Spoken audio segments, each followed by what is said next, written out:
Hello everyone, it's Mimi here. BMS working in the NHS. And today's video will be about inflammation, fibrosis and malignancy, which is part of the IBMS Specialist Portfolio in Cellular Pathology. So, just a quick introduction to this video. It will be short and sweet, I promise. I will discuss knowledge requirements, competence requirements, reflective statement, evidence of achievement, Q&A suggestions, supporting evidence ideas and some helpful tips that can make your portfolio really good. With all that said, I hope you will enjoy the content of my video and I hope you will learn a lot. So let's dive into the subsection. Knowledge requirement is what it is expected of you to know and understand to demonstrate your knowledge is at the specialist level. Think about what knowledge you had as a Band 5 BMS. How would that differ to the knowledge as a Band 6 BMS? That specialist level of knowledge would allow you to troubleshoot, problem solve, verify, validate, help others and maintain high-quality service. Let's have a look at the first knowledge requirement, which is for you to know about acute inflammation and the related terms calor, heat, rubor, redness, tumor, swelling, dolor, pain, and functio lisa, loss of function. What is acute inflammation? Can you explain 5 signs of acute inflammation? What is the mechanism of acute inflammation? Consider vasodilation and its association with heat and redness, increased permeability and its association with swelling, chemical mediators and their association with pain and outcomes, either repair or chronic inflammation, acute phase proteins that increase in concentration, systemic effects like fever and via anti-inflammatory drugs like corticosteroids. How would acute inflammation look like on H&E stained section? Consider microscopic features like edema, neutrophils infiltration, vascular changes, fibrin deposition, necrosis. The second knowledge requirement is for you to know about the cell types involved in acute and chronic inflammatory processes. What is chronic inflammation? What is the difference between acute and chronic inflammation? What cells are involved in acute and chronic inflammation? Consider acute inflammation and neutrophils, monocytes, platelets, endothelial cells, rapid response, neutrophil-driven.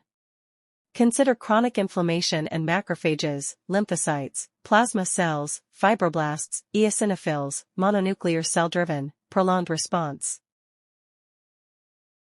The third knowledge requirement is for you to know about the neoplasia and the related terms, tumor, cancer, and oncology. What is neoplasia and how does it develop? Can you explain terms neoplasm, tumor, cancer, and oncology? How can neoplasms be classified? Consider benign, malignant, precancerous. What are the characteristics of neoplastic growth? Consider clonality, as neoplasms tend to be monoclonal, structure like parenchyma filled with neoplastic cells and stroma containing blood vessels and supportive tissue, invasion and metastasis via which the cancer spreads, and symptoms like pain, bleeding or obstruction. How does neoplasia look like on H&E stained section? Consider architectural features like loss of normal structure, invasion, altered stroma, necrosis, cytological features like nuclear hyperchromasia, nuclear to cytoplasmic ratio, shape and size of nuclei, pleomorphism, abnormal mitotic figures. The fourth knowledge requirement is for you to know the classification of tumors on the basis of their clinical behavior and histopathological features. How would you classify tumors by clinical behavior? Consider malignant, benign, precancerous, and intermediate. How would you classify tumors by histopathological features? Consider tissue of origin and differentiation. How would you classify tumors by clinical staging? Consider stages 0 to 4 and TNM system, where T stands for size of tumor, N stands for nodal involvement and M stands for distant metastasis, and WHO classification. The fifth knowledge requirement is for you to know the typical features of benign and malignant tumors. What are the typical features of benign and malignant tumors? Consider growth speed and pattern, spread, invasion, border, cell appearance, recurrence of benign and malignant tumors, and whether they are life-threatening or not. The sixth knowledge requirement is for you to know about the metastasis and its pathogenesis. What is metastasis? What is its pathogenesis? Consider local invasion via motility acquisition, intravasation to enter lymphatic and blood vessels, survival in circulation and evading immune detection to spread, extravasation and exiting vascular system into new tissues, colonization and growth in new tissues. Also consider core mechanisms and concepts like seed and soil theory, epithelial to mesenchymal transition by gaining migratory and invasive properties, premetastatic niche formation by releasing factors that prepare distance for future tumor growth, angiogenesis, and new blood vessel formation to provide nutrients to rapidly growing tumors. Organ specificity as cancers tends to spread to specific organs, as an example, breast cancers tends to spread to bones, lungs and brain. The seventh knowledge requirement is for you to know the genetic basis of cancer and underlying molecular events in pathogenesis and progression. What is the genetic basis of cancer development? Consider oncogenes derived from proto-oncogenes by gain-of-function mutations, tumor suppressor genes and their loss-of-function mutations, DNA repair genes and their mutations, and epigenetic alterations of gene expression without DNA alteration. What molecular events occur during cancer development, growth, and spread? Consider initiation via mutation that usually leads to survival advantages, clonal selection and expansion where tumor cells expand faster due to mutations, genomic instability due to higher mutation rates or chromosomal abnormalities, signaling pathway dysregulation usually by overactivation, and immune evasion by developing strategies to evade immune system. What are the events of tumor progression? Consider angiogenesis, epithelial to mesenchymal transformation, metastasis, and role of microenvironment. The eighth knowledge requirement is for you to know the common forms of carcinoma and sarcoma, tissues of origin, and benign equivalents. What is carcinoma and sarcoma? What tissues do they originate from? Consider carcinomas and epithelial tissue origin, their common locations like breast, lung, prostate, colon, kidney, and pancreas, their types and benign equivalents like adenocarcinoma and adenoma, squamous cell carcinoma and squamous cell papilloma, basal cell carcinoma and actinic keratosis, transitional cell carcinoma and papilloma, hepatocellular carcinoma, and liver cell adenoma. Also consider sarcomas and active tissue origin, their common locations like abdomen, arms, legs and retroperitoneum, their types and benign equivalents like liposarcoma and lipoma, leiomyosarcoma and leiomyoma, osteosarcoma and osteoma, fibrosarcoma and fibroma, angiosarcoma and hemangioma.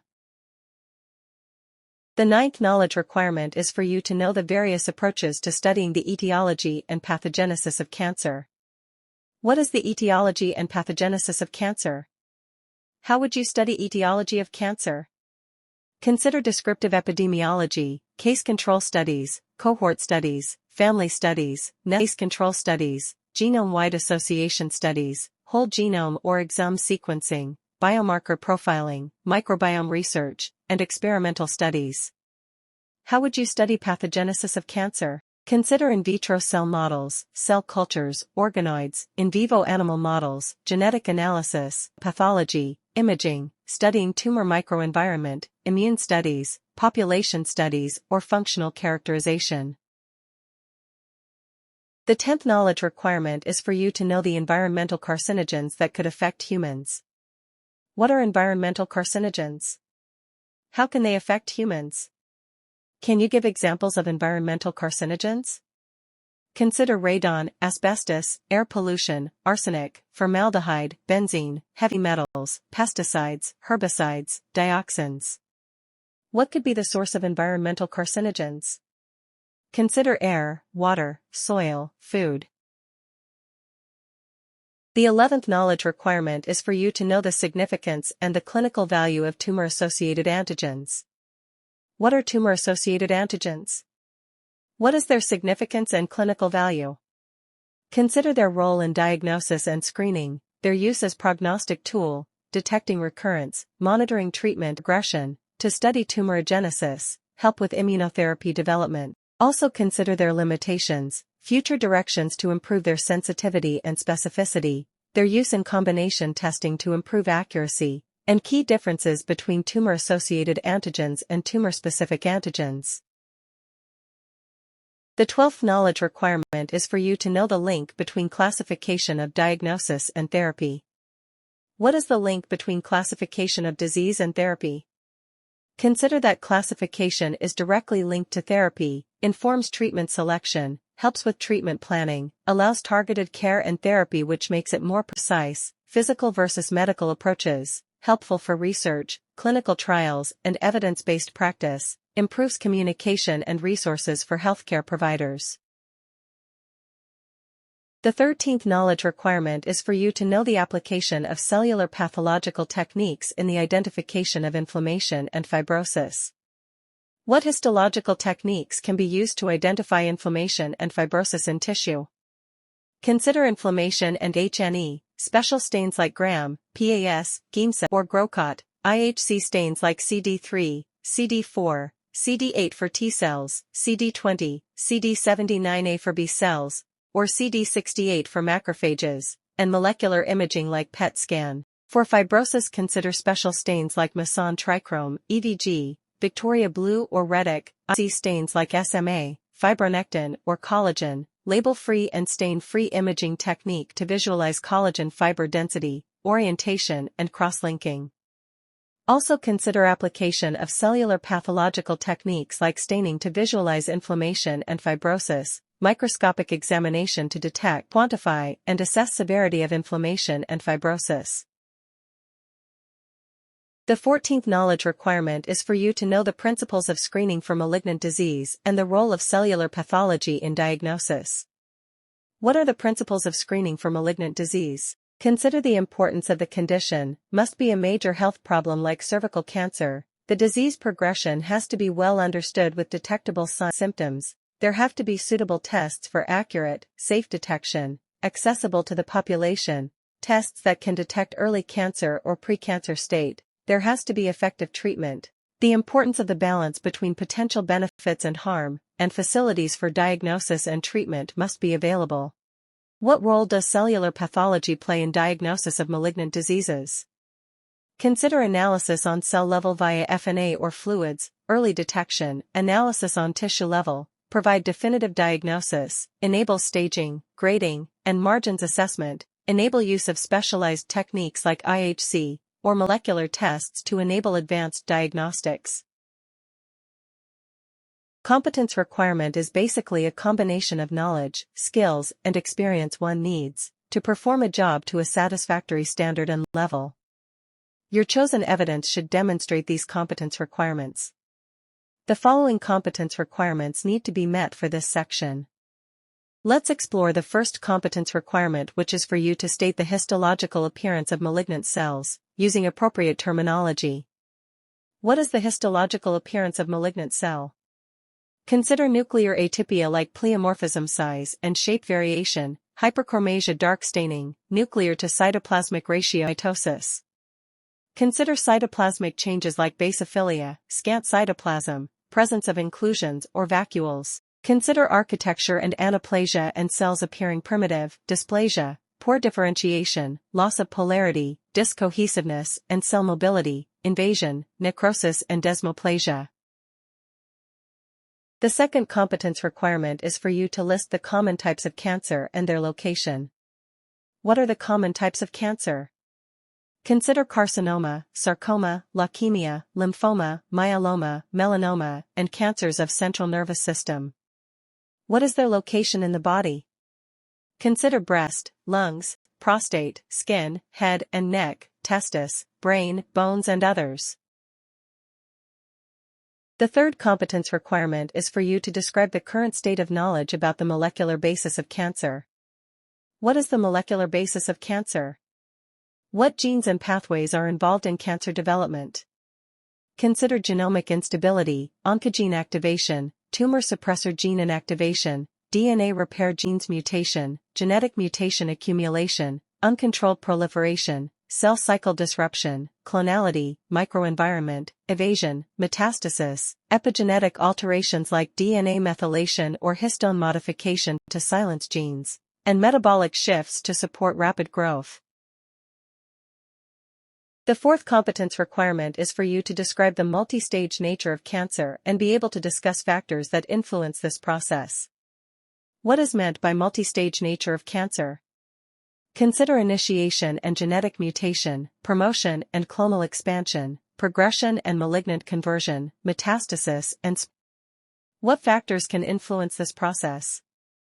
Consider lifestyle like smoking or obesity, environment like exposure to radiation or chemicals, biological agents like viruses or bacteria that can cause cancer, for example HPV, Hep B, Hep C, H. pylori, genetic factors like inheriting genes, for example BRCA1 and 2, or Lynch syndrome, and immune suppression like AIDS.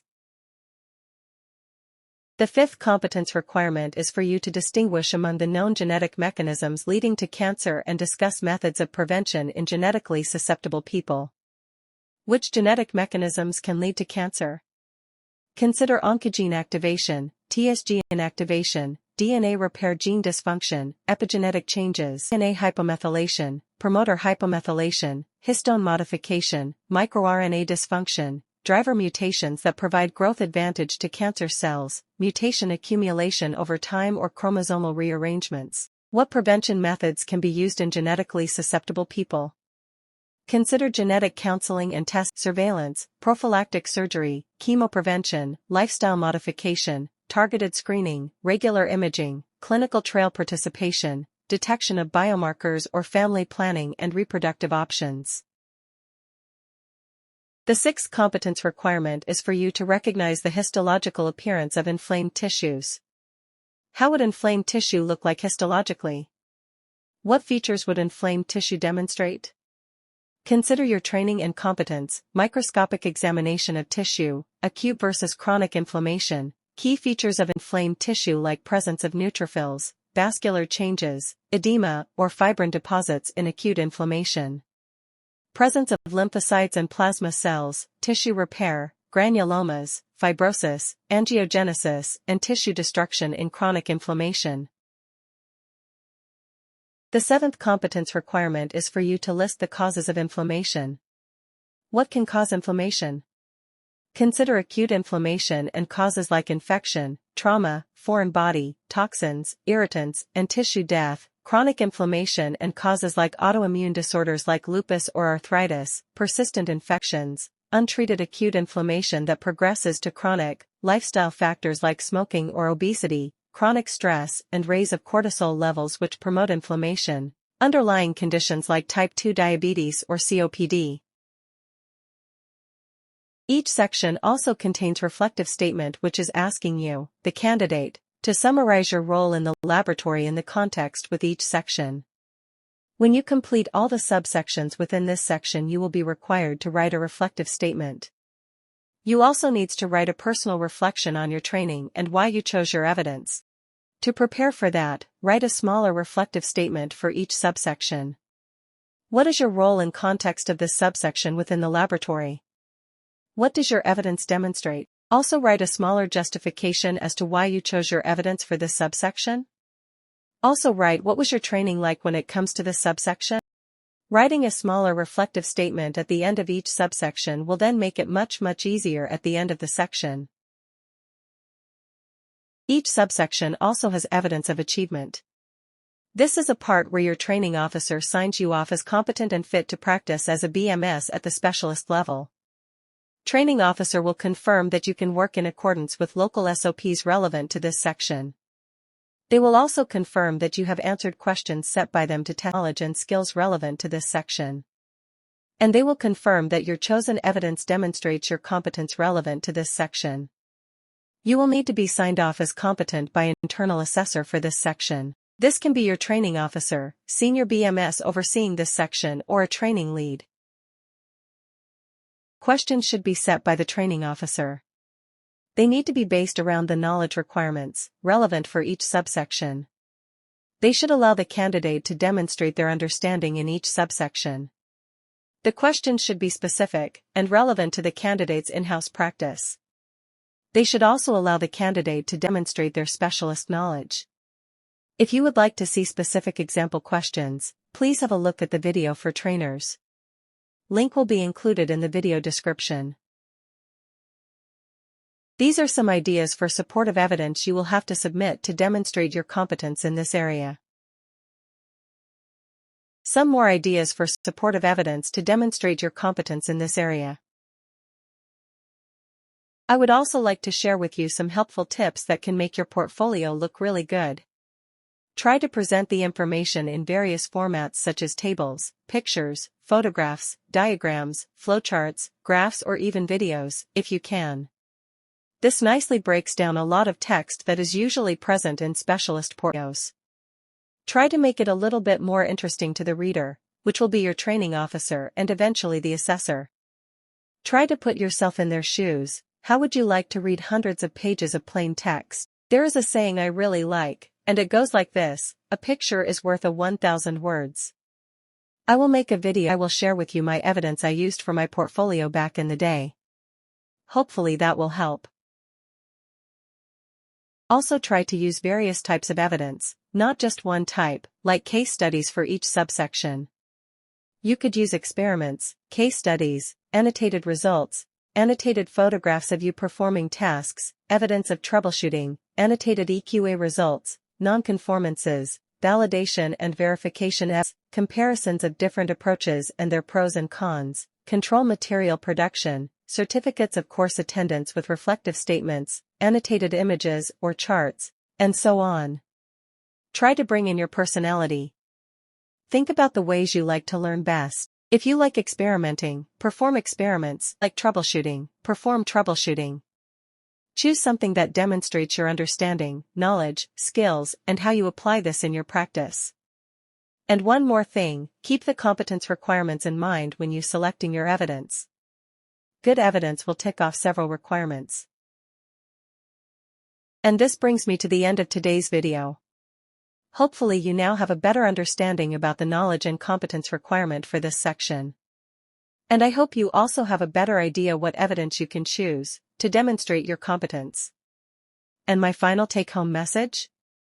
Keep those requirements in mind when answering questions and selecting your evidence. Bye for now.